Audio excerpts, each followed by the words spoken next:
Muhammad. For the hastening of the reappearance of the Master of our time, a louder salawat ala Muhammad wa ali Muhammad.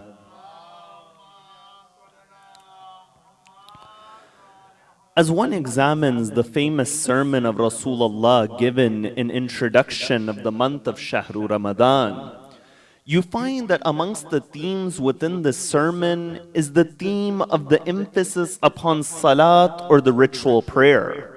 For example, within the sermon, Rasulullah he says, وَاعْلَمُوا أَنَّ اللَّهَ أَقْسَمَ بِإِزَّتِهِ أَنْ لَا يُعَذِّبَ الْمُصَلِّينَ وَالسَّاجِدِينَ, that Allah has sworn by His own honor that He will not punish those who pray within this month and those who do sujood within this month. Further than that, when you look at the lives of Ahlul Bayt alayhimus salam, you find that some of the greatest moments within the lives of Ahlul Bayt and within the biography of Ahlul Bayt, it occurs within the act of prayer, as in the famous story when Imam al-Hussein comes upon the back of Rasulullah, and Rasulullah, he extends that sujood and that prostration. The Prophet of God was within the act of prayer. Or when Amir al-Mu'mineen, for example, the beggar comes, Amir al-Mu'mineen gives away his ring in ruku, and the verse is revealed, إِنَّمَا وَلِيُّكُمُ اللَّهُ وَرَسُولُهُ وَالَّذِينَ آمَنُوا الَّذِينَ يُقِيمُونَ الصَّلَاةَ وَيُؤْتُونَ الزَّكَاةَ وَهُمْ رَاكِعُونَ, that your wali is Allah, His Prophet, and from amongst the believers, the one who establishes prayer and gives away zakat while in a state of ruku. We find Amir al-Mu'mineen Ali ibn Abi Talib was within a state of prayer. But the question over here that arises, that when we look at the traditions of the Imams and we look at the biography of Ahlul Bayt, we find that there is a certain importance and reality which is given to prayer, which oftentimes is not found within our lives. As in when the tradition says, as-salat ma'rajul mu'min, that prayer is the ascension of a believer, you find that this is a very profound tradition. Because upon the night of Ma'raj, the Prophet of God was able to ascend these different realities. When this tradition says salat is the Ma'raj and the ascension of a believer, this goes to show that there is an ascension that we can do spiritually according to our capacity through the act of salat. But oftentimes when it comes to salat, many individuals, despite the traditions and despite looking at the seerah and the biography of Ahlul Bayt, oftentimes will pray within our life, but we won't find fulfillment in that prayer. Or we'll pray within our life, but we won't find the attention of the heart within that prayer. Or we'll pray within our life and we won't find that ascension and that ma'raj within that prayer. That's why the subject of analysis in tonight's majlis is to examine the different stages of salat and what is the inner reality of these different stages. Because when you understand these stages of salat and prayer, number one, you'll begin to understand the impact and the outcome of a true prayer. Number two, you'll find fulfillment through prayer. And number three, you'll find that ascension and that ma'raj which is occurring through prayer. And when you examine this discussion, you'll find that the entire journey of the life of a human being is found within the salat. You know, it's something very profound that when you look at the life of a person, the final prayer for that person is that salatul mayyit, that prayer of the deceased. But when you look at salatul mayyit, you find salatul mayyit doesn't have an adhan and an iqama, that call to prayer. That's why it's stated that when a child is born and you recite that adhan and that iqama within the ear of the child, that azan and that iqama is that calling for that salatul mayyit. In reality, this is the reality of life, and this is what you find that journey, it occurs within prayer.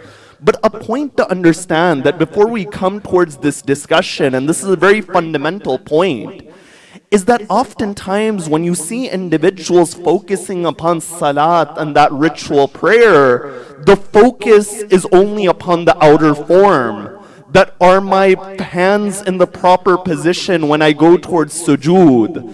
Am I doing ruku? Am I bowing at the right angle? Am I sitting still before I move on to the next portion? But in the way salat has an outer discipline, that if that outer form is not respected, salat won't be accepted. In the same way, you find salat has an inner discipline as well. And if that inner discipline is not there, you find that spiritual prayer won't have that value. Yes, a person needs to pray, but you find over here we have a hadith of Imam Ja'far as-Sadiq salawatullahi wa salamuhu alayhi.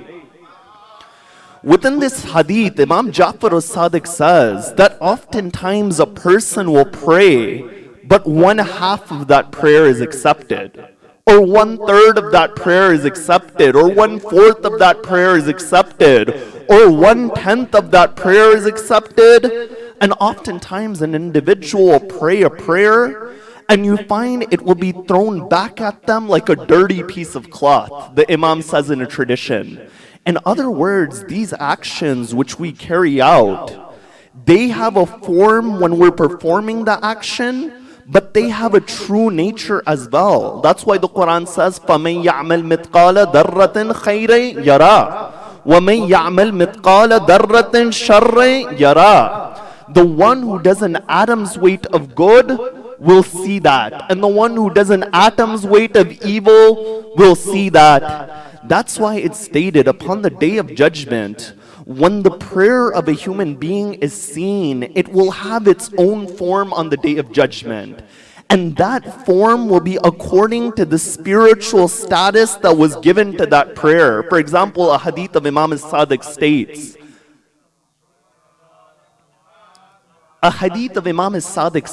that upon the day of judgment, when an individual prays upon time, that prayer upon the day of judgment will be given towards him with nur and illumination. And that prayer will do his shafa'at and intercession and say to Allah that, "Oh Allah, protect this individual in the way that he protected me." But when one is negligent of that prayer, it will have a different form, and it would say, "Oh Allah, neglect him in the way that he neglected me." So you find this discussion of the different stages of prayer is of fundamental importance. But when you go on this journey of salat, which as I said symbolizes the journey of life, whenever you travel anywhere, there are preparations you make before that travel. You don't just get up and you start journeying. There are preparations you make. There are things that you take with you. There are actions that you carry out before you go upon that prayer. Now, the first prerequisite out of the many prerequisites to prayer that one needs to keep in mind is the importance of humility and Obudia and servitude. You see, one of the greatest veils within the life of a person is arrogance. You know, amongst the Arabs of that time said, "Ya Rasulullah, you told us to fast, we'll fast. And you said to give zakat, we'll give zakat. But that one action which we will not carry out is prayer." Rasulullah would say to them that, "Why would you not carry out prayer?" They said, "Because within this act, there is an action where our backsides are higher than our head." In other words, when you go into sujood and prostration, your back is higher than your head. And that arrogance is something which kept them away from the idea of prayer. One of the goals of prayer, you find, is to build humility in a person. That no matter what you've accomplished, you find a point it comes that you have to put your head on the ground and recognize your insignificance in front of the Creator. That this is that reality. And the Quran says there is an outcome when you do that. And that outcome is وَعْبُدْ رَبَّكَ حَتَّى يَأْتِيَكَ الْيَقِينَ. That worship your Lord until you gain certainty. You see, many people, they ask the question, that when there is true worship and prayer, what are the benefits of prayer? One of the benefits of that worship is you find yaqeen and certainty at our capacity it begins to come. One of the reasons that we waver in faith is because you find that we have not had that reality of prayer come within us. So you find that Obudia and servitude, humility was from amongst those prerequisites of prayer. The second prerequisite of prayer, which is of importance, is the presence of the heart is one of the conditions for prayer. You know, Rasulullah would say that there will be two people from amongst my ummah, amongst my nation. Both of them will do ruku and bow. Both of them will do sajda and prostration. But the difference in their prayer is like the difference between the heavens and the earth. You know why that difference it comes in this tradition? That difference it comes because of the presence of the heart within that prayer. As in you find that Abu Darda would go towards the door of Fatima to Zahra salamullahi alayha. And Abu Darda would knock upon the door. Janab Zahra wouldn't ask who's on the other side. She would say, "Oh Abu Darda, what do you want?" Abu Darda replies by saying, "Oh Fatima, I've seen Ali sitting upon the ground so still, it's as if the soul of Ali ibn Abi Talib has left his body." Janab Zahra says, "Oh Abu Darda, do you not know that this is that time where Ali is praying towards his creator?" And then she says, "Oh Abu Darda, 1,000 times in a night I see Ali ibn Abi Talib in this state." So you find that is that presence of the heart. In another tradition, it's stated that as Imam Zainul Abidin is praying, Sallu ala Muhammad wa ali Muhammad.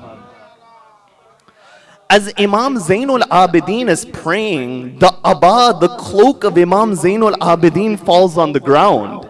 And when the cloak of Imam Zainul Abidin falls upon the ground, Abu Hamza at-Tumali, whose famous dua you recite within this month, he comes to the Imam and he says, "Oh Imam, your cloak is on the ground while you're praying." You know what the Imam says to Abu Hamza? He says, "Oh Abu Hamza, waylakum, that woe be upon you. If you understood who I was standing in front of, this cloak wouldn't be of your concern." In other words, this is that recognition and reality Ahlul Bayt had of that prayer. So you find that this presence of the heart is the second of these conditions. But the third condition for prayer, which is of the utmost importance, is to respect the time of prayer. You see, one of the outcomes in the life of an individual, of a person who prays, is that organization comes into that life of a person. You find structure comes into the life of a person. You know, you'll see people in their life, they'll have a routine for 30, 40, 50 years. But the moment they retire, there's no routine in that life. And studies, they say, within that first 3 to 4 years of retirement, a majority of diseases that come to a person happen within that first 3 to 4 years. Why? Because that person who's had a routine his entire life doesn't have a routine anymore. One of the goals of respecting the time of salat is that it organizes the life of an individual. That's why Ayatollah Bahjat would say that if you want your spirituality and your morality and your overall life quality to increase, then pray at the prescribed time, pray upon Awwal al-Waqt. So you find this is another prerequisite towards prayer. But the final of those prerequisites, which I'll analyze before I come to that discussion about the different stages of salat, is the discussion about wudu. You see, wudu is one of the most important and necessary prerequisites for salat. But in the way wudu has an outer form, you find wudu has an inner form as well. From the outer level, you are cleansing your body that needs to be cleansed within that act. But you find from the inner level, you're cleansing your heart with that water. That's why Imam Sadiq would say that when you see the water of wudu and you go to do wudu and you see that water, recognize the fact that you're going towards the rahmah and the mercy of Allah. Because water symbolizes Allah's rahmah. In the way that water brings life in the physical realm, you find that water, it enlivens the heart. And then Imam Sadiq would say that when you look at that water, look at the softness and the delicateness and the blessedness of that water. You know, when Amir al-Mu'mineen would do wudu and he would look at that water of that wudu, the Imam immediately upon looking at that water, he would say, Alhamdulillahi alladhi ja'ala al-ma'a tahuran wa lam yaj'alhu najasa. That he would thank Allah, that, oh Allah, when you created this water, you created this as a source of purity and not a source of impurity. Then Imam Sadiq in the hadith would say that when you look at that water, remember the hadith of my grandfather where he says that a mu'min and a believer is like water.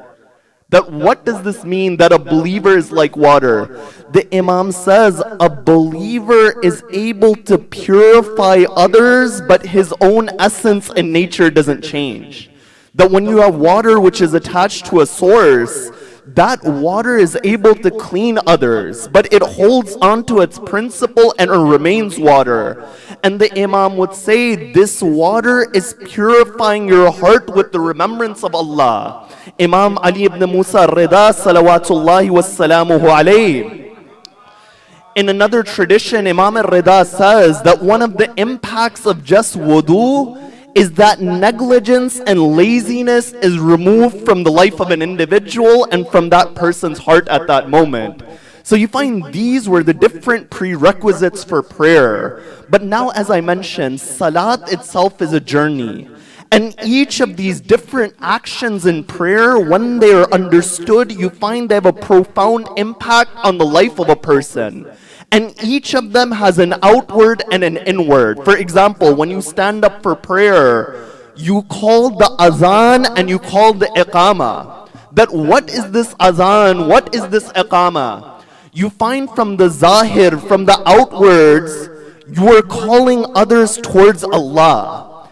That you are calling them towards Allah. But you find the batin and the inward of this act is that you're calling yourself towards Allah.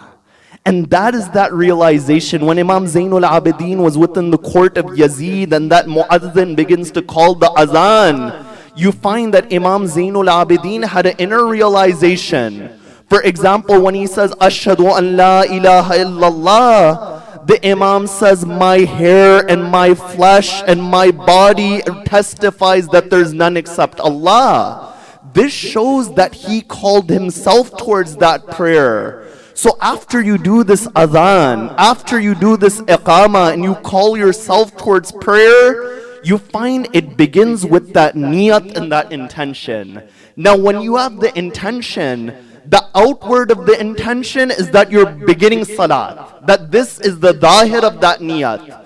But the inward of that niyat is that you're saying, oh Allah, at this moment, I am turning towards you and everything else I am keeping away. You see this area right here where you pray, it's called the Mahrab. You know, Mahrab in Arabic is Makanul Harb, the place of battle. That spot of prayer is called that place of battle. It's called that battlefield. Why? Because at that moment, you're beginning that challenge. You're making that niyat that I am turning away from everything else.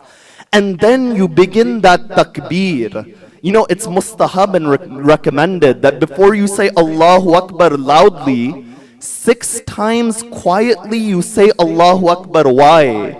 The tradition which Saduq narrates that when Sayyid al-Shuhada was in the mosque of Rasulullah, Imam al-Hussein would say Allahu Akbar, Rasulullah would say Allahu Akbar. Imam al-Hussein would repeat it, Rasulullah would repeat it. And all the way up to 7 repetitions.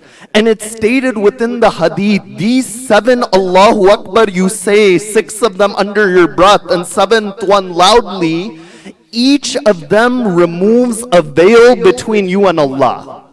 But I say over here, the hadith says that each Allahu Akbar removes one veil. One Allahu Akbar removes one veil. But the hadith on the other side says that when you do sajda on that khak and that dust from Karbala, in one sajda, all 7 veils are removed. That this is Sayyid al-Shuhada. So now you say Allahu Akbar. On the outward, you're saying that none is greater than Allah. But the batin and the inward of this act is that you truly believe this in your essence. That my business, my challenges, my difficulties, none of them are greater than God. I remember one of my teachers would say that, I'm surprised people are in difficulty over financial issues. Because when you ask from Allah, there is no limit in the khazana and the treasure house of Allah. And you and I, we think in cause and effect. But when you ask from God, cause and effect can be created if you carry out that action. So the hadith of Imam Sadiq says that when a person says Allahu Akbar, if that individual doesn't mean it, he doesn't truly mean that, then the halava and the sweetness of the remembrance of Allah is removed. But if he means that, you find that prayer elevates. After that, you stand still in the qiyam. When you stand in qiyam, on the outward, you're standing in front of God. But the inner meaning of this act is that you stand with hope in front of you and fear behind you.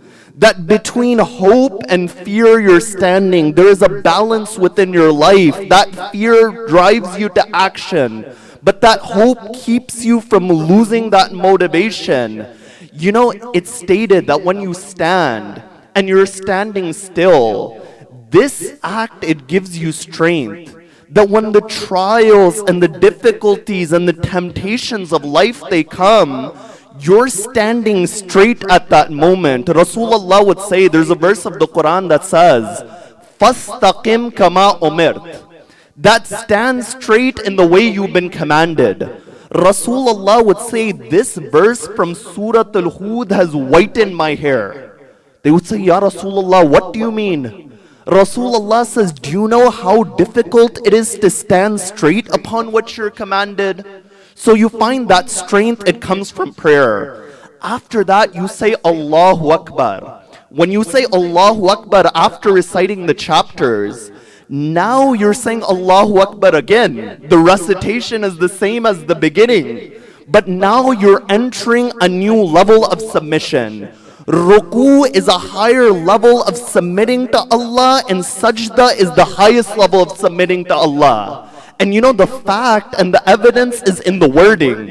In ruku, you say Subhana Rabbiyal Adimi wa bihamdeh. That, oh Allah, you're great, but you don't say Subhana Rabbiyal A'dam wa bihamdeh, that you are the greatest. Only when you come towards sujood and you place your head upon the ground, at that moment you say Subhana Rabbiyal A'la wa bihamdeh, oh Allah, you are the most high. That now when you come to sajda, you made the ultimate journey of submission. At this point, the most sacred part of your body, the head, which is sacred in every single society, that head is upon the ground.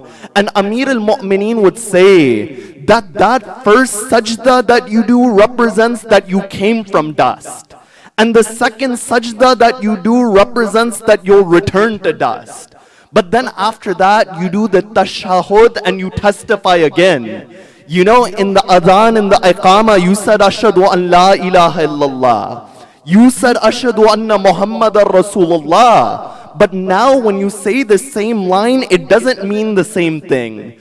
Because now that entire perfection that you carried from this journey of salat and life, with all of that perfection endraped upon you, now you say Ashhadu an la ilaha illallah wa ashhadu anna Muhammadan Rasulullah, ashhadu anna Muhammadan abduhu wa rasuluh. And then after that, the fruit of this journey is what? The fruit of this journey is Assalamu alayka ayyuhan nabiyyu wa rahmatullahi wa barakatuh. In other words, that if you make any journey in life, The perfection of that journey won't come until you send your salam upon Rasulullah and salam upon the divine guides from Muhammad and Ali Muhammad. With that said, I raise my hands and we say, Ya Allah, through the right of Muhammad and Ali Muhammad. You know, it's stated on the day of Ashura, there was one companion of Ahlul Bayt who was of such an age that he would tie his back with a piece of cloth.